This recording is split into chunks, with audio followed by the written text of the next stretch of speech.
Ready.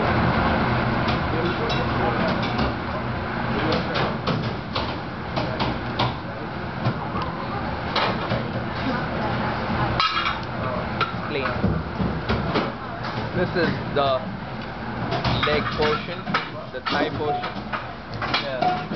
So right there, what we're doing, I'll explain on the other half. Yeah. This one right here, for the wing. Yeah. Because we're in France, we're going to French it. Oh, okay. Just take and go around it. Okay.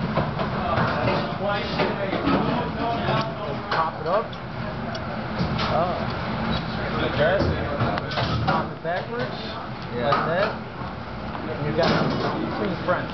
Oh. You don't even have to pull around scraping it. It's just already clean.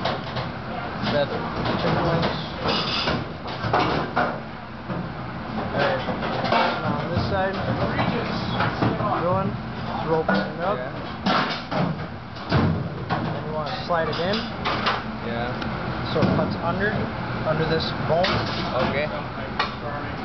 Pop it up. Pop it up. And then come under the oyster. Yeah. Just cut it off. And then we're going to separate the thigh from the drum.